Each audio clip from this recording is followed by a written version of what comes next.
السلام علیکم ناظرین، میں محمد علی، آپ دیکھ رہے ہیں نیوز اپڈیٹ آل۔ ناظرین، یمن کے حوثی باغیوں کے عسکری ترجمان یحییٰ سریع نے دعویٰ کیا ہے کہ انہوں نے بحیرہ حمر میں باب المندب کے قریب ایک سعودی فوجی جہاز اور اس کے 4 محافظ جہازوں کو میزائل سے نشانہ بنایا ہے۔ ناظرین، اقوام متحدہ نے خبردار کیا ہے کہ یمن دوبارہ ایک مکمل ہولنگ جنگ کی دلیل میں گرنے کے قریب پہنچ چکا ہے۔ تاہم کے اس ترین تجارتی راستے پر یہ حملہ جلتی پر تیل چھڑکنے کے مترادف ہے۔ ناظرین، حوثیوں کیا یہ کارروائی ثابت کرتی ہے کہ مشرق وسطیٰ کا بحیرہ ایک ایسی زنجیر بن چکا ہے جس کی کھڑکیاں ایک دوسرے سے جڑی ہوئی ہیں۔ اگر یمن میں دوبارہ جنگ کی چنگاری بھڑک اٹھی تو یہ صرف ایک عالمی تنازع نہیں رہے گا بلکہ پورے خطے کی تجارتی نظام کو جام کر کے رکھ دے گا۔ ناظرین، چلتے ہیں پاکستان کی مونسون کے حالات پر، لیکن یہاں ملک کے اندر مونسون کی بارشوں نے ہولنگ تباہی مچا دی ہے۔ ناظرین، راولپنڈی اور اسلام آباد سمیت پنجاب کے کئی علاقوں میں سیلابی صورتحال پیدا ہو چکے ہیں۔ ندی نالے ایل بڑے گھر زیر آب ہو چکے ہیں اور موصلی نظام درم برم ہو گیا ہے۔ ناظرین، ہر سال بارشیں آتی ہیں اور ہر سال ہمارا انتظامی ڈھانچہ ریت کی دیوار ثابت ہوتا ہے۔ سوال یہ ہے کہ کئی دہائیوں سے اسلام آباد اور راولپنڈی کے نالیوں کی صفائی اور اس کا مستقبل حل کیوں نہیں نکالا جا سکتا؟ جب دارالحکومت کا یہ حال ہو تو دور دراز کے علاقوں کی بے بسی اندازہ لگانا مشکل نہیں۔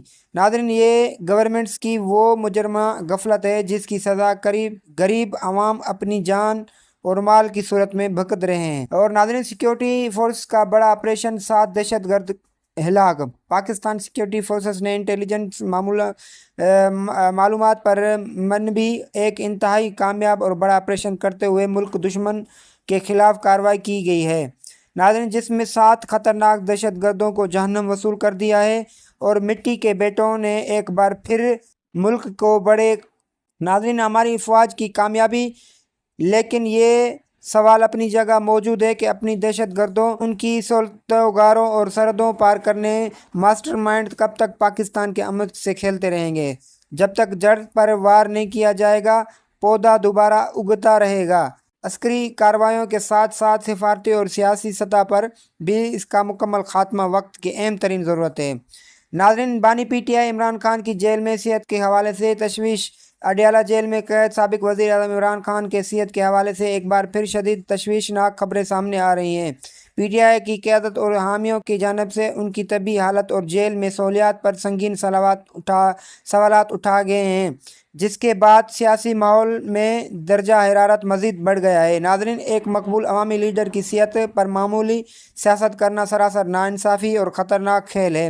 تاریخ گواہ ہے کہ جب یہ بھی قید خانوں میں سیاسی قائدین کے ساتھ ایسا سلوک کیا گیا، ملک کے صرف نقصان ہی اٹھایا۔ حکومت اور متعلقہ اداروں کو چاہیے کہ وہ شفافیت اور برقرار رکھیں اور ہیلتھ ایڈز کو عوامی سطح پر واضح کریں۔